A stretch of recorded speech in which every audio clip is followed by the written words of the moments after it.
Di era kecerdasan artifisial, belajar bukan hanya sekedar memahami teori, tapi mencipta, bereksperimen, dan berinovasi. Disinilah kami melatih peserta didik untuk berpikir seperti ilmuwan masa depan melalui teachable machine dan permainan labirin yang dikendalikan oleh kecerdasan buatan mereka sendiri.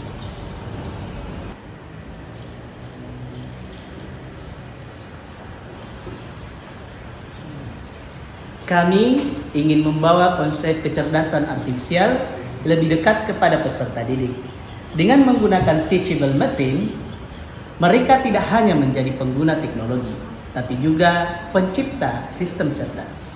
Tujuannya sederhana, meningkatkan pemahaman mereka terhadap bagaimana mesin bisa belajar dari data.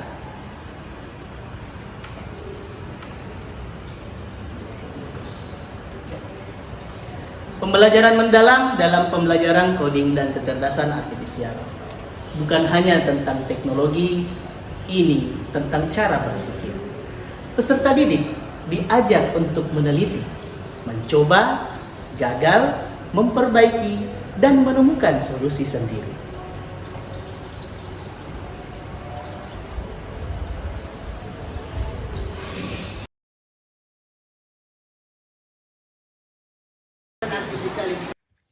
Implementasi pembelajaran mendalam pada penggunaan teachable machine meliputi 2 pertemuan pembelajaran.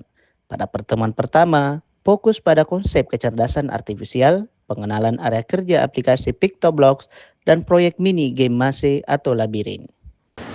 Kegiatan pembelajaran diawali dengan menampilkan sebuah video pemanfaatan gerak tubuh untuk mengontrol sebuah game. Dilanjutkan dengan pengenalan area kerja dari aplikasi PictoBlox dan pengimplementasiannya dalam bentuk proyek mini. Sebelum bekerja secara berkelompok, peserta didik menyusun blok visual pemrograman dengan mengikuti instruksi yang terdapat pada lembar kerja peserta didik yang diberikan.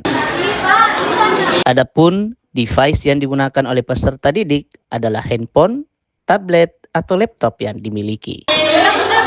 Di akhir kegiatan pembelajaran, dilakukan kuis sederhana untuk menguji pemahaman peserta didik terkait dengan penggunaan aplikasi PictoBlox melalui permainan game Mase.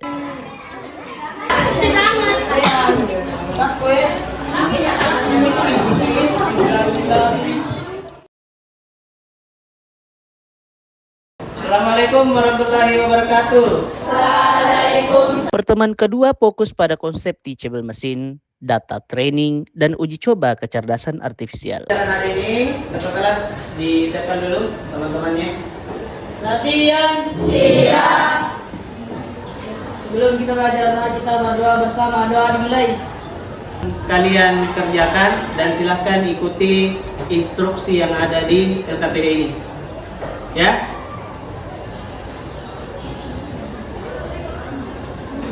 Peserta didik menyusun algoritma pemrograman visual block menggunakan aplikasi PictoBlox dengan mengikuti instruksi yang terdapat pada lembar kerja peserta didik yang diberikan.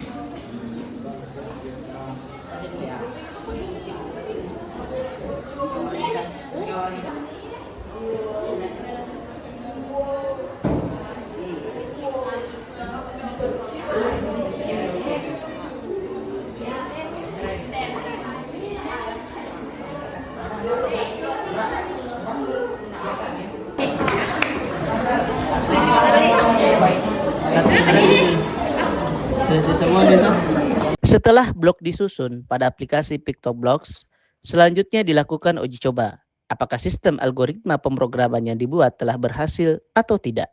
Jika belum, maka peserta didik melakukan pengecekan kembali pada struktur algoritma pemrograman yang telah dibuat sebelumnya.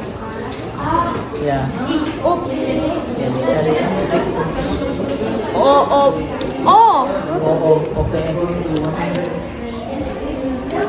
Arah ke kanan lah.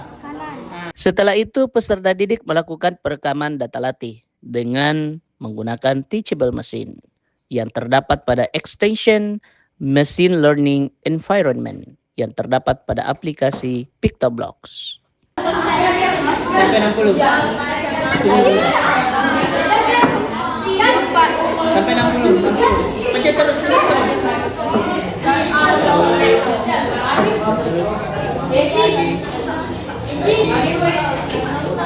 Oke, stop. Nah, masuk ke sini. Continue. Ya, kiri. Bagaimana kalau dia mau ke kiri lagi? Ya. Silakan direkam. Kalau atas bawah ini lagi. Iya, tambah kelas. Setelah selesai, blok dari Extension Machine Learning Environment disusun kembali dari struktur algoritma pemrograman Visual Block yang telah disusun sebelumnya dan dilakukan pengujian dengan menggunakan data latih yang telah diberikan. Sudah kan? Masih lagi. Berarti ini data lagi masih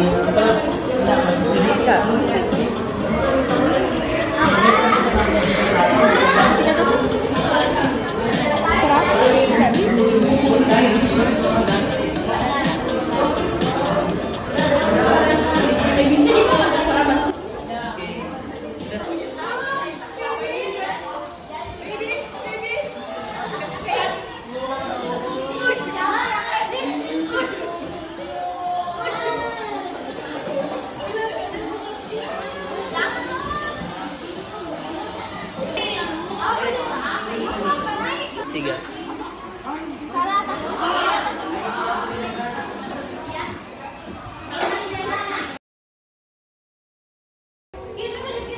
Saya jadi tahu bahwa kecerdasan artifisial itu belajar dari data dan bukan dari perintah manusia langsung.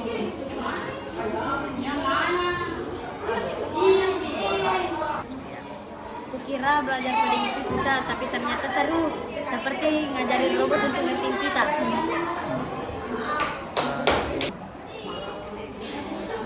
Saya jadi paham kalau kecerdasan artifisial bekerja dengan data training.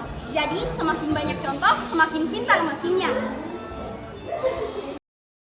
Diperoleh 7 pencapaian yang tidak hanya didapatkan oleh peserta didik, tetapi juga oleh guru itu sendiri.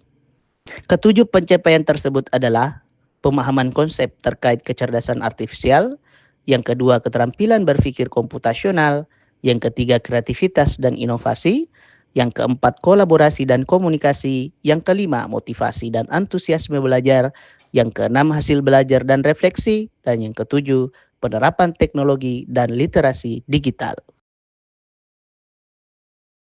Terdapat 2 jenis penilaian yang dilakukan, yaitu penilaian sumatif dan penilaian formatif. Penilaian formatif berupa keaktifan peserta didik dalam kegiatan berkelompok, dan kegiatan sumatif penilaian terkait dengan proyek mini yang dilakukan.